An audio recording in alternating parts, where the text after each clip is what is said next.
marche. A priori, on n'a pas besoin de bouger pas.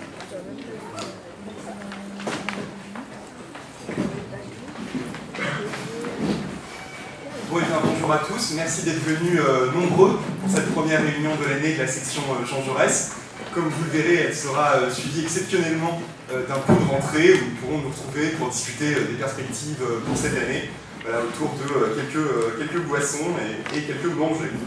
Alors, je remercie d'abord surtout Monsieur Henri Laurence d'avoir accepté notre invitation. Donc, Henri Laurence, vous êtes agrégé d'histoire, professeur au Collège de France depuis 2004, où vous êtes titulaire de la chaire d'histoire contemporaine du monde arabe.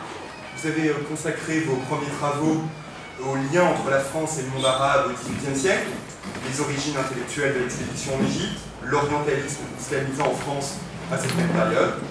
Puis vos recherches vous sont davantage portées vers la période contemporaine, que ce soit par la question de la Palestine de 1797 à 1967, à laquelle vous avez consacré 3 volumes. 4, il y en a un 4 il y a un 5 dans un article. J'en ai manqué un alors. Donc 4 volumes. Ensuite, vous avez travaillé sur la problématique impériale à laquelle vous avez consacré un livre, L'Empire et ses ennemis, en 2009, celle du terrorisme, un ouvrage est paru à ce propos en 2010, et votre dernière publication, Histoire orientale à Actes Sud, cette année, regroupe les articles que vous publiez depuis 20 ans dans la revue L'Histoire. Alors, j'ai intitulé cette conférence « Où en sont les printemps arabes ?» parce qu'il me semblait que si ce qui se déroule dans les pays arabes depuis la fin 2010 et le début 2011 suscite évidemment un intérêt passionné, il suscite également, et de plus en plus, la perplexité et souvent la confusion dans les opinions publiques, chez les militants politiques comme chez beaucoup d'intellectuels qui ne sont pas spécialistes de ce sujet. Donc le traitement médiatique en est sûrement responsable, il court au spectaculaire, il bascule d'une caricature à l'autre. On a eu d'abord une révolution qui devait amener inéluctablement des démocraties et des sociétés parfaitement calquées sur le modèle occidental, puis on est passé à la peur, et sans doute en grande partie fantasmatique, d'un péril islamiste généralisé. Les médias ont aussi oublié brutalement certains pays. Je pense par exemple à l'exemple de la Libye, où les caméras ont suivi les forces occidentales et sont parties, semble-t-il, le jour même où l'intervention a pris fin. On n'entend plus parler de ce qui s'y passe, ou si peu. Mais la situation en elle-même paraît quand même objectivement complexe, par-delà le reflet déformé qu'en donnent les médias en France. Car, comme toujours au début, l'histoire du printemps arabe semblait simple. La jeunesse arabe, de plus en plus éduquée, en forte croissance démographique, renversait dans un contexte de crise économique des dictatures sclérosées et corrompues, souvent soutenues à bout de bras par l'Occident.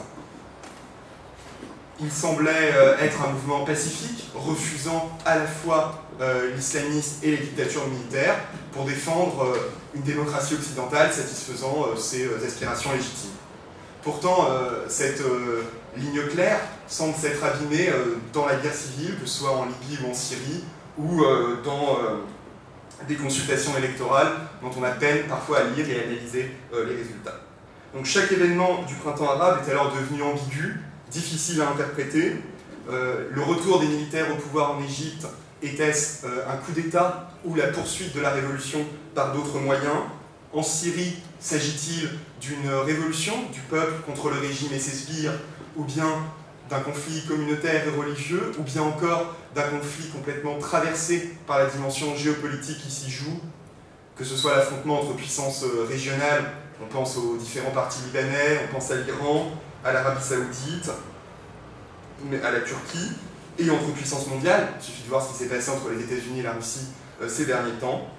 Bref, tout cela est extrêmement difficile à analyser en termes simples et habituels. Enfin, je dirais, pour conclure, que cette présentation, pour conclure que cette question nous intéresse tout particulièrement en tant que socialistes.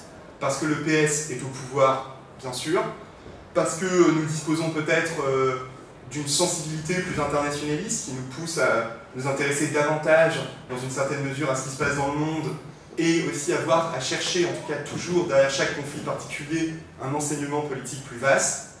Et enfin, il faut bien l'avouer, parce que le mouvement socialiste français a toujours eu du mal, depuis les guerres coloniales jusqu'à aujourd'hui, en passant par la guerre froide et le 11 septembre, à adopter une doctrine géopolitique claire, précise et consistante. Donc pour toutes ces raisons, nous sommes ravis d'avoir Henri Laurence avec nous ce soir, pour nous apporter l'éclairage d'un véritable spécialiste du monde arabe sur toutes ces questions. Donc je vais d'abord vous donner la parole dans un premier temps et ensuite vous pourrez poser toutes vos questions. Merci. Je vous remercie. Le problème avec une présentation comme la vôtre, c'est qu'il n'y a plus rien à dire parce que vous avez déjà dit à peu près l'essentiel et vous m'avez supprimé mes principaux arguments. Si j'essayais de définir ce qu'on a appelé le printemps arabe, ma première définition que je chercherai à donner, c'est une révolte des objets d'étude contre leurs analyses. Et contre leurs analystes dans la mesure où la quasi-totalité de la profession n'a rien vu venir, à l'exception de ceux qui répétaient en permanence « ça va péter un jour ». Mais comme ils disaient ça depuis des années, c'était comme les horloges bloquées qui sont à l'heure 2 fois par jour. Donc, du fait même que ce printemps arabe nous a tous surpris, même si nous avions pu lire dans telle ou telle statistique ou dans telle ou telle information des signes qui annonçaient quelque chose, il n'en reste pas moins que nous sommes montés dans le train en marche. Alors évidemment, moi je suis historien, donc j'ai le grand bénéfice des études historiques, c'est-à-dire la capacité de prédire le passé. Ce qui est le travail même de l'historien. Prédire le passé, ça veut dire trouver dans les séquences temporelles antérieures les origines de ce qui est en train de se passer maintenant. Donc à partir de 2011, nous avons lu le passé des dernières années pour trouver brusquement des tas de signes qui annonçaient 2011. Mais évidemment, on n'avait pas du tout prévu. Alors, je pourrais faire une conférence sur le printemps arabe, j'en ai fait 25, toujours à peu près la même, en rajoutant, en éliminant des choses à la mesure du cours des temps et des évolutions. En effet, ces facteurs que vous avez dit, l'existence d'une classe d'âge particulièrement nombreuse des baby-boom arabes qui arrivent à l'âge de travailler dans des structures économiques qui certes ne sont pas mauvaises. Les taux de croissance du monde arabe entre 2008 et 2011 étaient plutôt du 5-6% dans les pays où il y a eu la révolution, mais ça aurait pu être nettement supérieur s'il n'y avait pas un certain nombre de tares des régimes économiques arabes qui interdisent une bonne utilisation des ressources du pays. Et puis, surtout, ce n'était pas tant la croissance économique qui posait problème que la mauvaise répartition des produits de la croissance.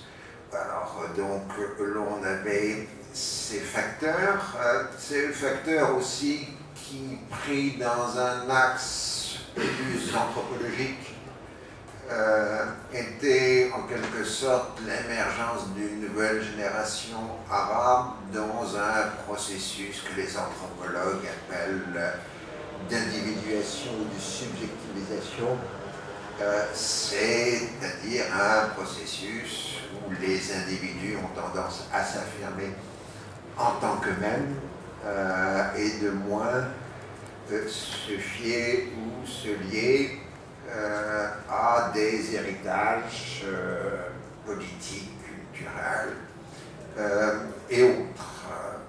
Et ce processus d'individuation se retrouve au-delà du monde arabe, dans l'ensemble du monde musulman continental, en tout cas, sauf du côté Pakistan, Afghanistan, on a tout à fait. Autre chose, par exemple, en France, vous voyez très bien quand une jeune fille demande de se voiler, elle utilise deux arguments qui nous paraissent contradictoires, mais qui montrent très bien les ambiguïtés contemporaines, puisqu'elle dit d'un côté c'est Dieu qui le veut, et de l'autre c'est mon droit. Alors en tant que laïc, vous pouvez dire Dieu n'a rien à faire dans l'école, et quand vous êtes à c'est mon droit, vous êtes beaucoup plus embêté parce que si vous interdisez le voile, vous devez interdire le piercing ou des tas d'autres choses du même genre, puisque c'est le même argument qui est utilisé. Alors, quelle est la revendication fondamentale? Enfin, quelle était l'originalité du printemps arabe? Un mouvement sans leader, dont la mesure où les événements de 2011 ont été plutôt gérés par une espèce d'intelligence collective et aucune personnalité forte n'est apparue comme leader, ce qui est tout à fait différent de toute la période antérieure de l'histoire arabe, où au contraire les cultes des chefs, des haïms, des raïs, etc., était quelque chose d'essentiel. Bien qu'aujourd'hui, en Égypte, Sisi essaye justement de se remettre dans le cadre du raïs, du zaïm, du chef, un caractère plus classique des sociétés arabes. Donc une intelligence collective, mais qui, par le fait même de l'épargnement de l'intelligence collective, ne permettait pas à ceux qui avaient fait la révolution de pouvoir conquérir la société. Puisque comme vous êtes politique, vous comprenez très bien que ce qui est faisable dans le cadre d'un mouvement de rue ne l'est pas dans un mouvement politique. Il faut des sections, une organisation politique, des branches, saisir à la base des sociétés. Ce qui explique en partie les succès électoraux de la mouvance des frères musulmans, parce que d'un côté, ils avaient été évidemment les antagonistes les plus durs des régimes qui étaient tombés, donc on ne pouvait pas les accuser de compromission avec les régimes qui étaient tombés, et de l'autre côté, c'était les seuls qui étaient organisés et qui avaient la possibilité d'aller jusqu'au fin fond de la société. Il y avait une présence dans chaque village, etc. Et donc, les premières élections ont donné évidemment le succès aux plus organisés, qui et en même temps signifiait aussi un rejet fondamental des anciens régimes. Alors, c'est ça que j'ai appelé, c'est pas original, le moment frères musulmans. Puisque pour la première fois depuis que cette mouvance politique qui a débuté au début des années 1930, c'est la première fois où elle accédait au pouvoir. Alors les regards que l'on avait sur eux étaient des regards attentifs et attentistes. C'est-à-dire on partait d'une comparaison avec l'histoire européenne, du fait que la démocratie libérale en Europe avait réussi à convertir au libéralisme les deux grandes forces antagonistes au libéralisme dans les sociétés européennes. C'est ainsi que d'un côté, vous avez vu en Europe les forces politiques chrétiennes qui, au XIXe siècle, rejetaient la société moderne, selon les principes du pape Pie IX,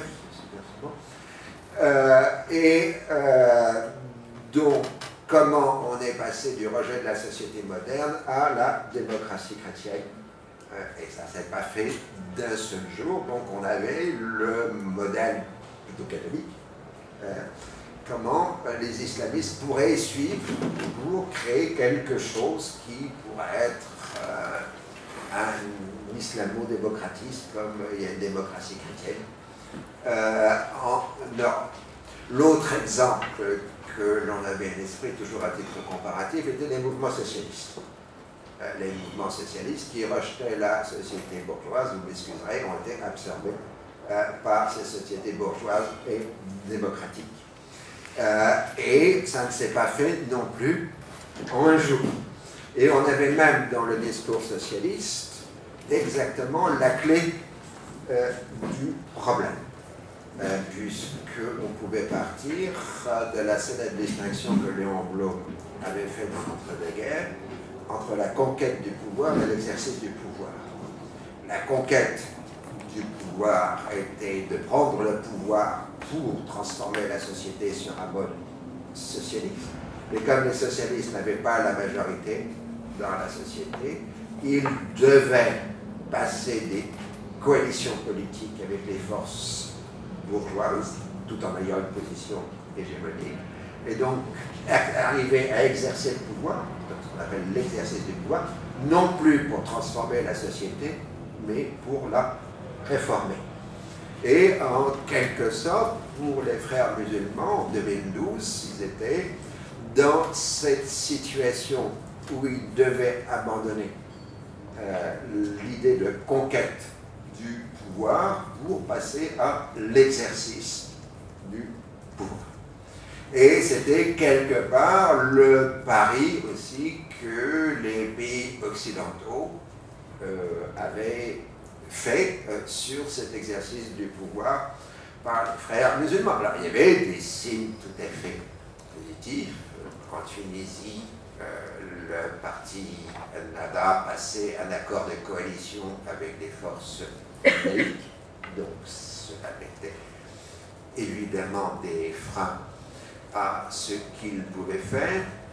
Et de l'autre côté, il y avait tout un nouveau programme politique qui avait déjà été dessiné au début des années 2000, qui permettait de conceptualiser chez les frères musulmans cet exercice du pouvoir. C'était le concept d'état civil, ce qui en français ne veut rien dire, pas seulement ou autre chose, Daoula Madaniya, c'est-à-dire les frères musulmans ne voulaient pas faire un état islamique, mais un état fondé sur la société civile, puisqu'en fait, cette Daoula Madaniya était la rencontre du concept de société civile et d'État. Et un certain nombre d'idéologues de cette mouvance avaient adopté ce programme.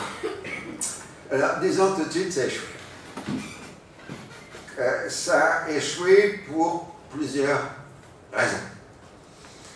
La première, c'est qu'ils étaient ineptes dans la direction du pouvoir. Ineptes, c'est pas de leur faute. Quand vous avez passé 80 ans dans l'opposition, que vous avez été persécuté, vous avez développé une mentalité paranoïaque, et surtout, vous n'avez pas les cadres pour gérer l'État. Les partis socialistes en Europe avaient toute une flopée de hauts fonctionnaires qui étaient militants et qui leur permettaient, le jour venu, de gérer l'État. Ce n'était pas le cas des frères musulmans qui avaient essentiellement des gens venus de la société civile, des médecins, des avocats, des hommes d'affaires, mais aucun haut fonctionnaire, aucune pratique de la gestion de l'État. Non seulement ils n'avaient aucune pratique de la gestion de l'État, mais l'État était réfractaire à leur gestion, en particulier en Égypte. L'État, les hauts fonctionnaires, qui sont à la fois les héritiers de l'ancien régime, mais qui sont aussi, en particulier en Égypte, des gens qui ont une très haute conception de l'État, presque à la française, on peut dire, et ces hauts fonctionnaires, que ce soit aux affaires étrangères, que ce soit au ministère de l'Intérieur, que ce soit au ministère de la Défense, etc., ou dans la justice, tout ce qui était l'élite administrative de l'Égypte s'est rebellé contre les frères musulmans. Et évidemment, ça entrait dans une zone chaotique, puisqu'à fur et à mesure que les frères musulmans essayaient de faire passer quelque chose, ils essayaient de placer des gens à eux au sein des hiérarchies politiques. Ces gens, même s'ils étaient nommés dans les postes, étaient rejetés par l'administration. C'était des corps étrangers, et il faut dire qu'ils ont de plus accumulé les maladresses. L'exemple type catastrophique avait été la nomination au printemps par Morsi de l'ancien chef des Gamra Islamiyya de la Moyenne-Égypte comme gouverneur de Luxor, c'est-à-dire le type qui avait organisé les assassinats de touristes à Luxor dans les années 1990. Ce qui fait qu'évidemment toute l'industrie touristique de la région de Luxor s'est insurgée contre cette nomination. Donc, incompétence de l'État, en plus de gestion de l'État. En plus, incompétence dans la programmation politique, puisque les frères musulmans avaient développé ce qu'on peut dire, je dirais avec brutalité, de la pensée magique. Ce que j'appelle la pensée magique, c'était leur slogan inlassablement répété depuis des décennies. L'islam, c'est la solution. Or, cette pensée magique, ça ne fonctionne pas quand on a une crise financière, quand on a une crise budgétaire, quand on a une crise sociale, etc. L'islam n'est pas la solution pour résoudre le problème des millions de chômeurs, de l'effondrement des réserves budgétaires de l'État en devises, et même simplement sur la gestion des conflits sociaux. Les frères musulmans sont l'héritier d'une tradition de pensée qu'on qualifierait en Europe de solidariste, solidarité des classes sociales entre elles, les riches, par le biais de la charité, des réseaux caritatifs apportant leur aide aux pauvres. Mais qu'est-ce qui se passe quand on a une grève? On a des gens qui votent frères musulmans chez les ouvriers, on a une grève et des gens qui votent frères musulmans chez les patrons. Donc les frères, ils ne savent pas quoi faire, ils sont paralysés. Donc ce type de situation. Or, avec l'accroissement de la crise économique et sociale dans ces pays, les frères étaient incapables de gérer l'économique, incapables de gérer le social, et ça s'est rapidement senti. Alors, évidemment, et ça c'est quelque chose qui ne vous étonnera pas, si vous êtes incapable de gérer le social, vous vous lancez dans le sociétal. Et donc, on a multiplié les accusations de blasphème, d'attaque contre l'islam, et ainsi de suite. D'autant plus facilement que, en effet, le printemps arabe avait ouvert les bouches, et on a vu dans des pays comme l'Égypte et la Tunisie, pour la première fois, des gens se proclamer athées.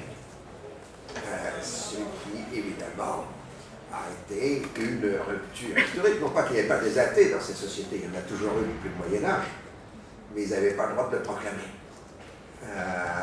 Et là, ils se l'ont dit publiquement. Et finalement, ils sont entrés dans des guerres de symboles. D'un côté, toujours habituelle guerre de symboles que nous avons aussi dans la société française, c'est-à-dire le conflit autour du corps féminin et de la mesure de son voilement ou de son dévoilement.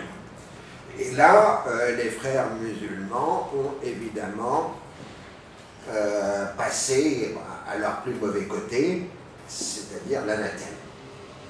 Ceux qui sont contre moi ne sont pas contre moi, ils sont contre l'islam, ce qu'on appelle le takfir. Donc, là aussi,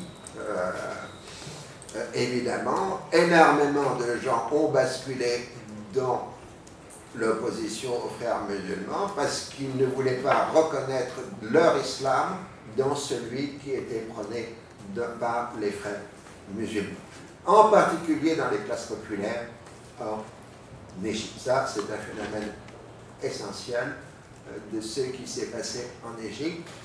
On a vu cet été un rejet populaire des islamistes. Non pas que les frères musulmans ne restent pas une force importante de la société égyptienne, ils doivent peser à la louche entre 20 ou 30% de la société, mais on a vu des quartiers pauvres qui étaient considérés comme des sanctuaires des frères musulmans quasiment s'insurger contre les frères musulmans. Et on a vu dans toutes ces manifestations du mois de juillet et du mois d'août au Caire le fait que les manifestants frères musulmans se battaient d'abord contre les habitants des quartiers où ils manifestaient.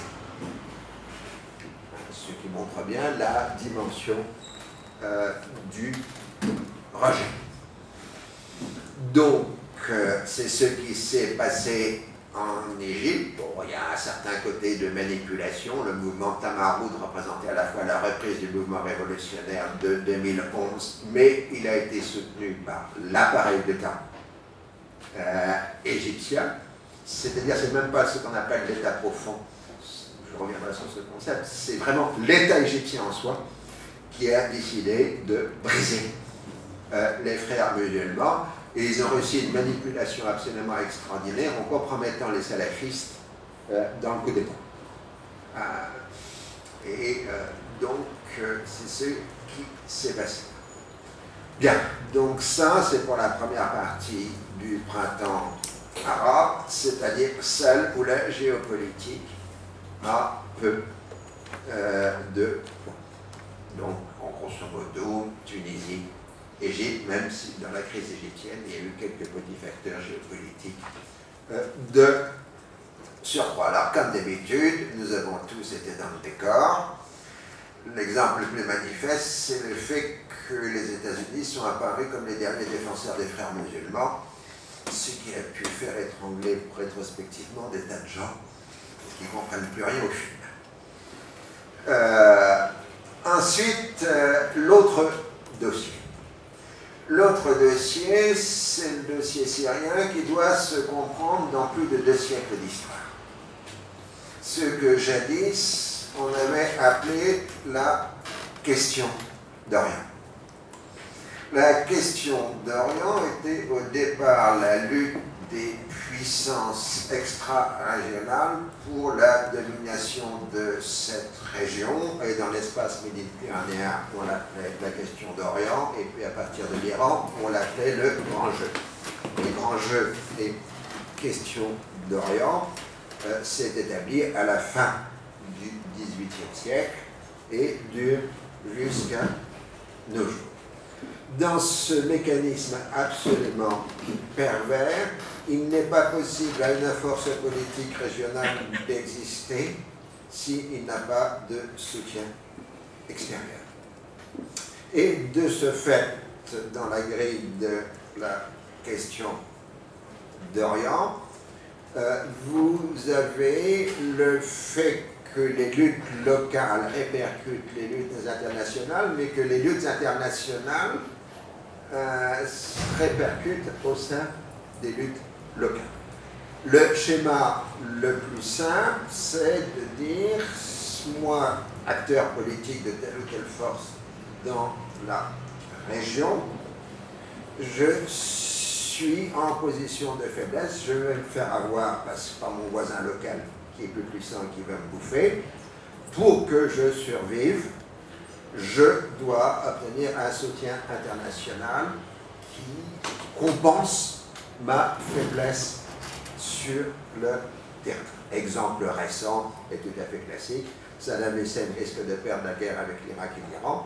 Il la gagne parce qu'il obtient l'arrivée d'une flotte de guerre occidentale dans le Golfe, plus des livraisons d'armes et un certain nombre de choses du même genre. Saddam Hussein s'empare du Koweït, l'Arabie Saoudite organise une coalition en faisant semblant d'avoir la main forcée pour chasser l'Irak du Koweït.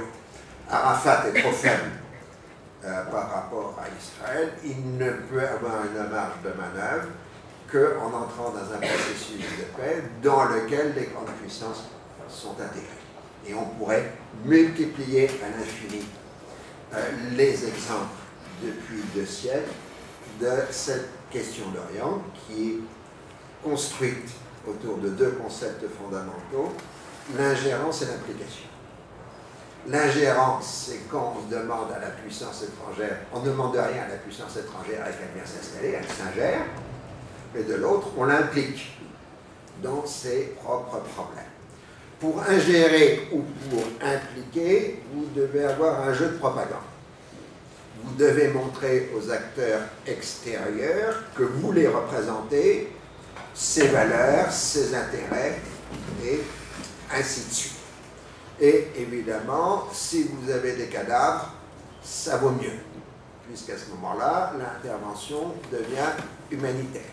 Exemple hyper classique, parce que c'est le premier, 1860, les massacres des chrétiens au Liban et en Syrie, intervention d'une armée française pour séparer les combattants. Elle intervient au nom du droit d'ingérence et au nom de l'Europe. Et ensuite, une conférence européenne des ambassadeurs fixe le statut des provinces syriennes qui va durer jusqu'à la fin de l'Empire ottoman. Dans cette question d'Orient qui accompagne la décomposition de l'Empire ottoman, il se passe que les populations, selon des clivages ethnico-communautaires, se massacrent entre elles. Et dans ce cadre-là, l'Europe, au bout d'un certain temps exaspérée, envoie des forces armées, fait une intervention militaire pour les séparer. Exemple parfait, la Crète en 1880, dans les années 1890, où une escadre européenne intervient pour séparer les combattants chrétiens et musulmans. Les troupes européennes quadrillent la Crète et on sépare les populations avant d'un règlement politique qui consiste à expulser les musulmans de Crète, ce qui est achevé en 1900. Parfois ça ne marche pas. Vous provoquez des émeutes et des violences pour avoir une intervention européenne qui vous permettrait de gonfler votre jeu en main. Ce font les Arméniens en 1895, ils sont massacrés, mais là les Européens ne viennent pas. Donc ça ne marche pas à tous les coups.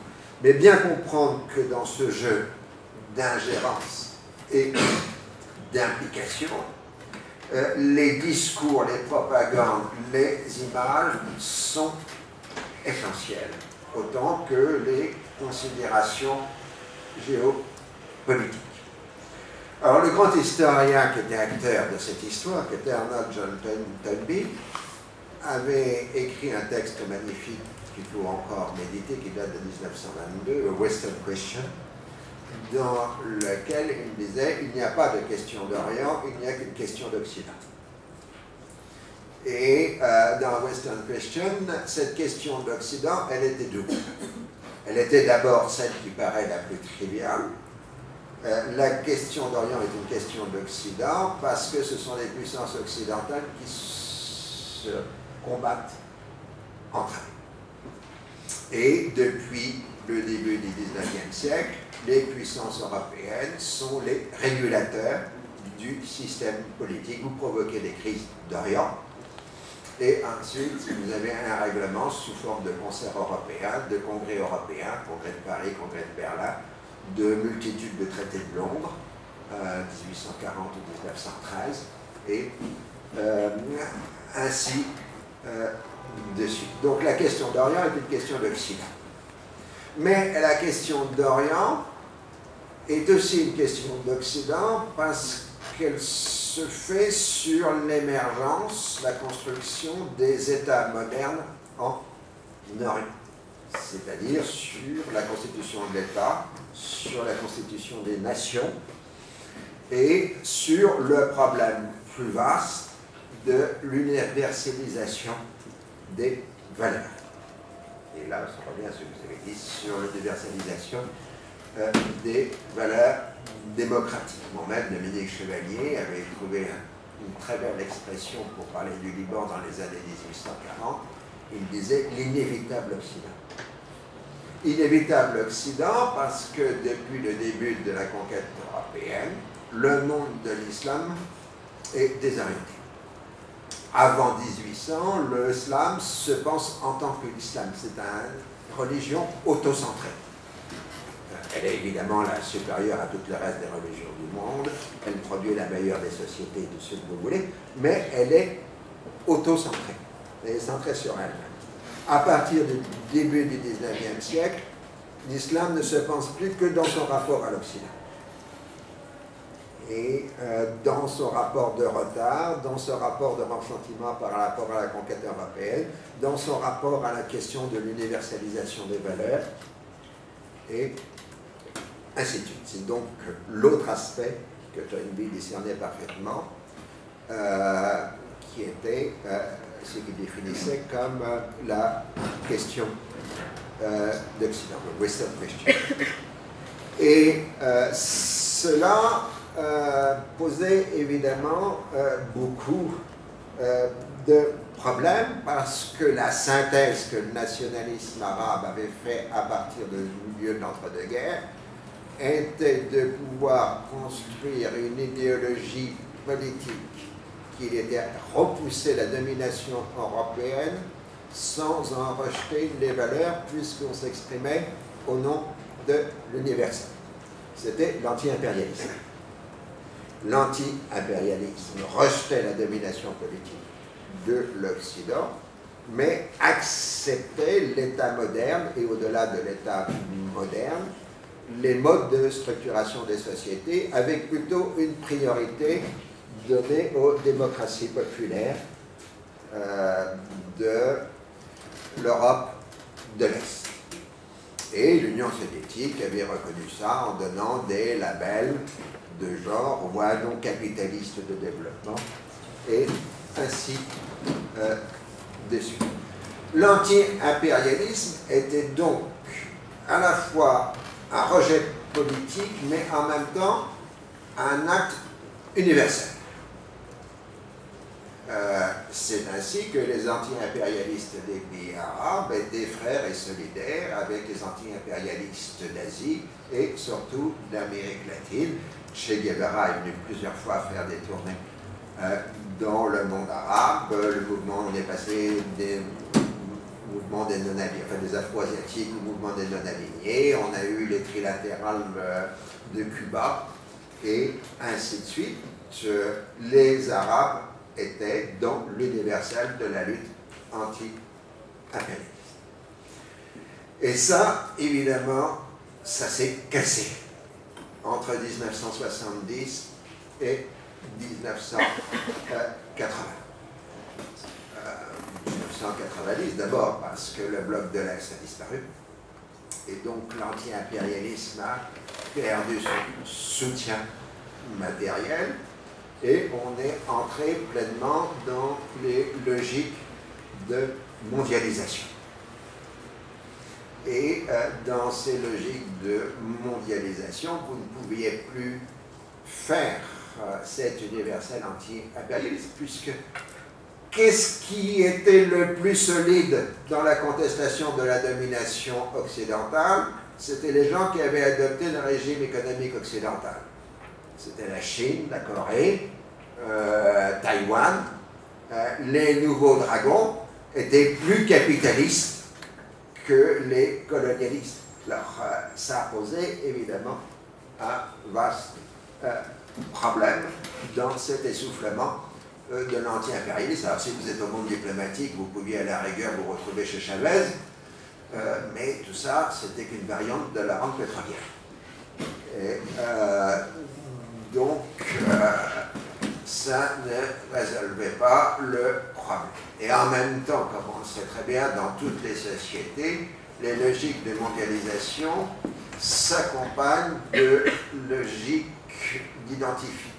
ce que j'appelle l'authentitarisme, défense de l'authenticité propre de sa société qui est agressée par une série d'agressions exogènes, culturelles, ethniques, etc.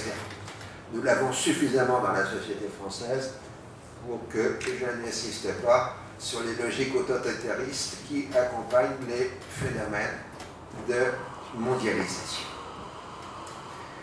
Alors, sur les ruines de la guerre froide, s'était construit un nouvel axe politique à partir de 1979 et de la révolution islamique d'Iran, et qui s'est surtout affirmé dans la dernière décennie du XXe siècle, qui a été l'axe dans lequel l'islamisme politique récupérait l'anti-impérialisme pour construire un instrument de défense du nouveau sanctuaire qui est la République islamique d'Iran. Et donc, patiemment, les maîtres de Téhéran ont construit une alliance avec la Syrie qui s'est prolongée par la Hezbollah. Et en utilisant la clé de la lutte antisioniste et anti-impérialiste, ils ont intégré à eux une partie du sunnisme politique, en particulier le Hamas, etc. D'où le fait, par exemple, qu'en 2006, le chef Nasrallah, le chef du Hezbollah, apparaissait comme le leader de l'ensemble de l'islam et qui avait récupéré la totalité de l'anti-impérialisme à son profit. Alors, dans cet axe, évidemment, vous aviez des gens qui avaient des programmes totalement différents. Bon, évidemment, le Hezbollah, c'est à la fois un mouvement autonome issu de la communauté chiite libanaise et hérité de la guerre du Liban, mais étroitement intégré politiquement à la République islamique. Mais le régime à domination alawite de Syrie ayant pour fondement le nationalisme arabe n'avait rien à voir avec l'idéologie politique de la République islamique.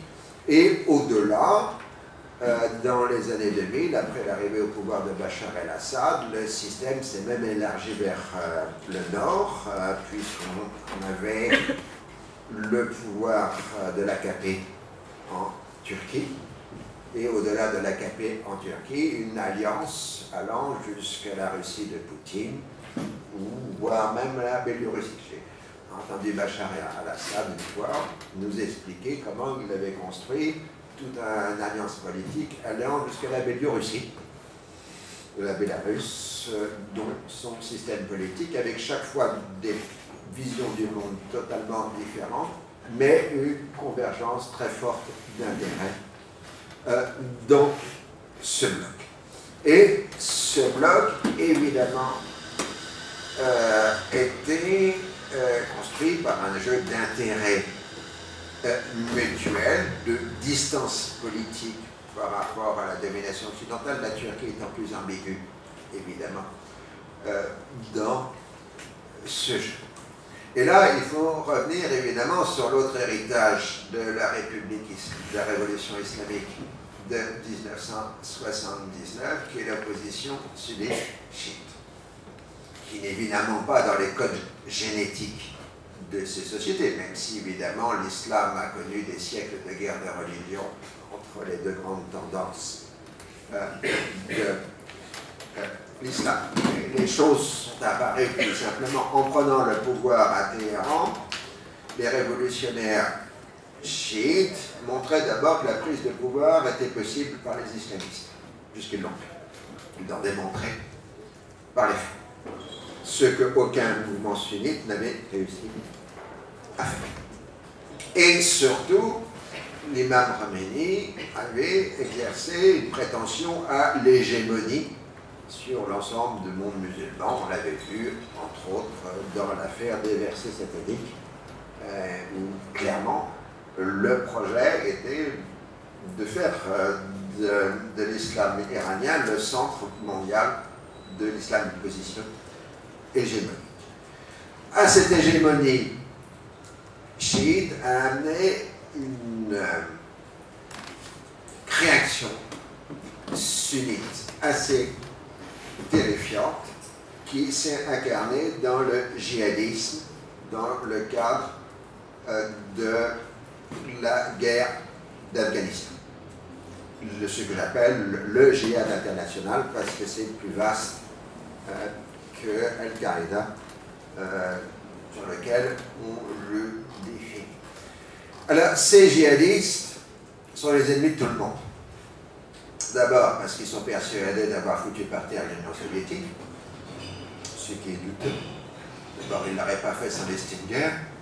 Et d'autre part, il y a des tas d'autres raisons à la chute de l'Union soviétique. Ensuite, le grand ennemi, ce sont les États-Unis. Mais on oublie le troisième, que sont les chiites. Ça, il ne rêve qu'une seule chose, les djihadistes, c'est de massacrer du chiite, ce qu'ils font d'ailleurs quasi quotidiennement au Pakistan, en temps normal, quand on ne tape pas sur les chrétiens au passage.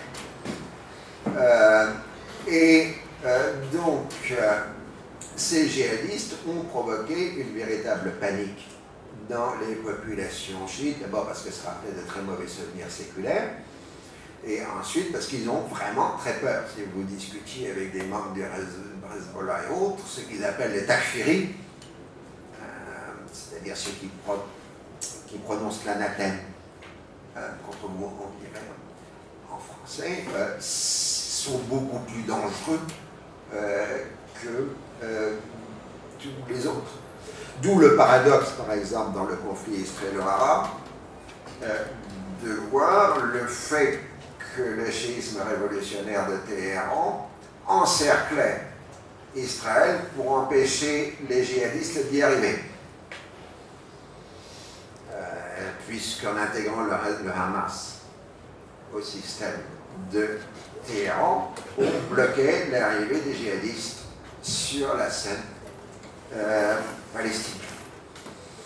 Et des djihadistes, il y en avait dans le nord du Liban, souvent manipulés par les services syriens, mais ils n'avaient aucun accès au sud, verrouillé par le Hezbollah. Alors, ce qui s'est passé en Syrie, c'est que le printemps arabe a éclaté comme les autres. Et au départ, des manifestations pacifistes, mais là, contrairement aux dictatures qui étaient alliées à l'Occident, donc qui se sont effondrées parce que les Occidentaux demandaient gentiment aux dictatures de partir, là, il n'y avait pas en Syrie une dictature liée à l'Occident, mais une dictature anti-impérialiste. Donc elle se foutait des bons avis des Occidentaux, et elle a répliqué par le sang. Et les premières phases de la révolution syrienne ont été celles, si vous voulez faire la cartographie, du jeu de l'exode rural de la société syrienne depuis les années 1950.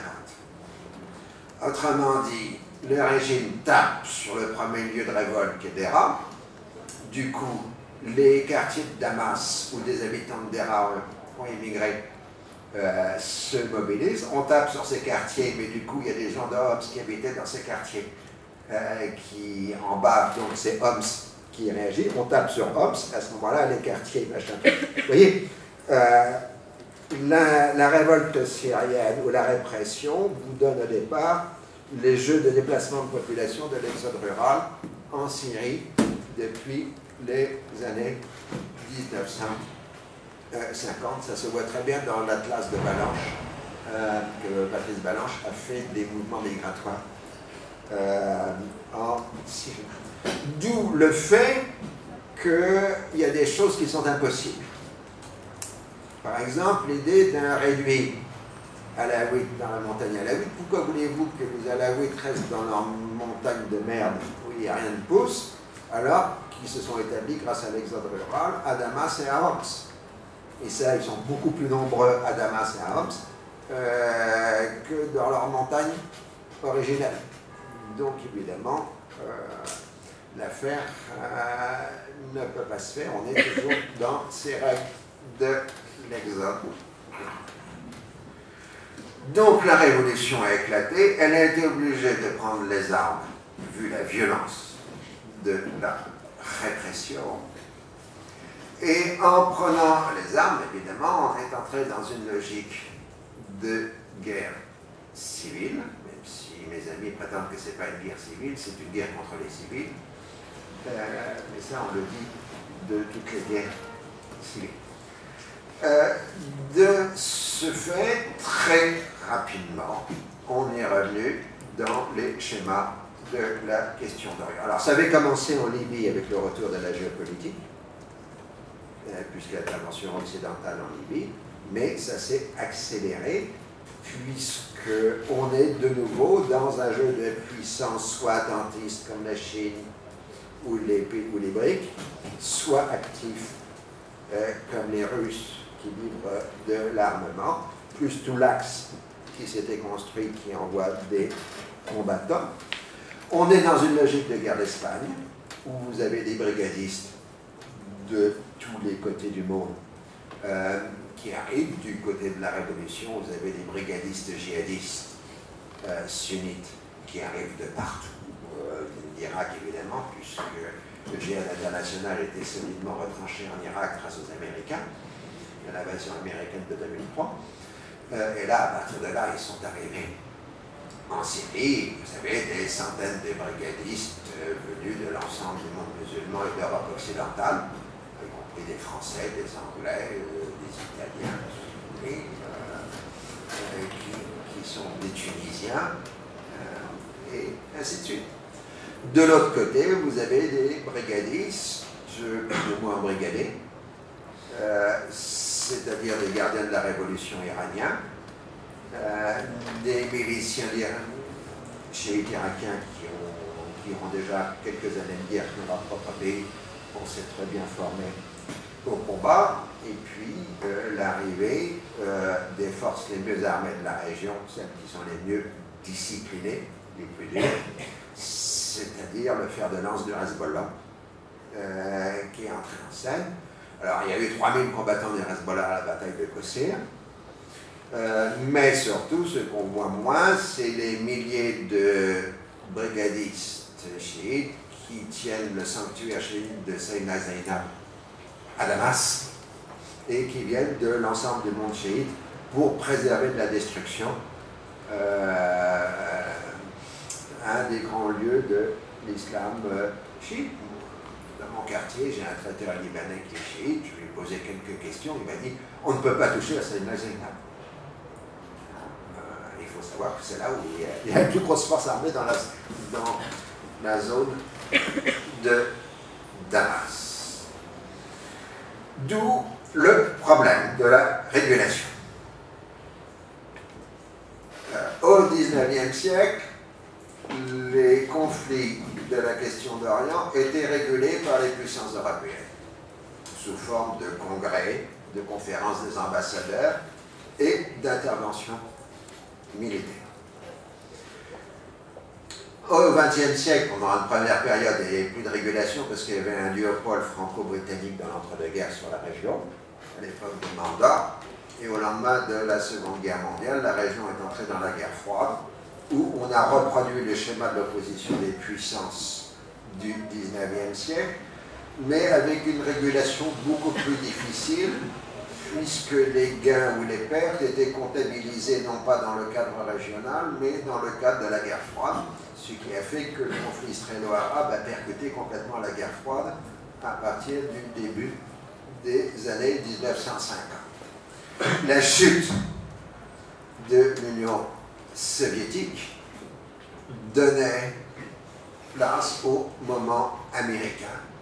En 1991, l'hégémonie américaine était à peu près totale sur la région, ce qui fait qu'à Washington, on pouvait parler d'un nouveau Moyen-Orient. Alors, ce nouveau Moyen-Orient passait par l'isolement des tumeurs cancéreuses, ce qu'on appelait le double containment, contenir l'Irak, contenir l'Iran, et régler le conflit israélo-arabe à travers le processus de paix. Déjà à la fin de la présidence de Clinton, ça commence à grincer sérieusement dans l'hégémonie américaine. Et puis, pour les Américains, ils ont eu le malchance d'avoir le président le plus stupide de l'histoire des États-Unis, accompagné des intellectuels les plus brillants de l'histoire américaine, c'est-à-dire les néoconservateurs. Et finalement, ce sont les plus intelligents qui ont été les plus catastrophiques. Les néocons dans l'idée de restructurer le Moyen-Orient en le démocratisant à partir de l'invasion de l'Irak en 2003. Là, ils ont tout foutu dehors. D'abord parce qu'ils sont enlisés dans une guerre sans fin en Irak où ils sont partis la queue basse. D'autre part parce qu'ils sont enlisés en Afghanistan, bien que leur intervention en Afghanistan soit plus légitime après le 11 septembre.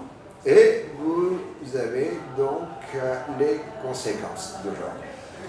Les conséquences d'aujourd'hui sont le fait que Barack Obama a été élu pour retirer les troupes américaines du Moyen-Orient, pas pour en envoyer. Et son programme est simple, mettre fin à la guerre d'Irak et mettre fin à la guerre d'Afghanistan. Pour l'Irak, c'est terminé, les dernières troupes américaines sont parties. Du coup, le grand vainqueur de la guerre d'Irak, c'est l'Iran. Puisque maintenant, à Bagdad, le gouvernement irakien est un allié proche de la République islamique. Travailler pour le roi de Prusse, on disait dans le vieux langage français. Mais non seulement les Américains s'en aillent, c'est que Barack Obama considère, et son entourage considère que la priorité essentielle de la politique américaine, c'est la Chine, et que les risques d'affrontement nouveaux, c'est en Asie, et donc la stratégie américaine glisse du Moyen-Orient vers l'Asie. Et enfin, tout ça dans un climat où l'isolationnisme triomphe aux États-Unis. Ce qui fait que nous pouvons recevoir le choc des images terrifiantes de ce qui se passe en Syrie. Plus de 100 000 morts décomptés, ce qui veut probablement dire au moins 2,5 fois de plus. Plus de 2 millions de réfugiés à l'extérieur, 7 à 8 millions de personnes déplacées, l'effondrement total d'une société, ce qui va nous permettre d'avoir quelques bonnes décennies de catastrophes, vu ce qu'a donné la catastrophe palestinienne de 1948. On peut imaginer ce que donnera en quelques décennies la catastrophe syrienne, ce qui va nous donner des tas de bonnes people en Méditerranée, ça a déjà commencé. Ça va nous dire que nous aurons des milliers de réfugiés syriens à Samgat, à proximité du tunnel sous la Manche, et ainsi de suite. Et nous sommes dans une impuissance. Nous sommes dans une impuissance puisque l'isolationnisme américain empêche la régulation. On a espéré cet été qu'à travers les frappes, on aurait quelque chose qui puisse provoquer ce type de régulation. C'est un échec. Il n'y a pas eu de frappe,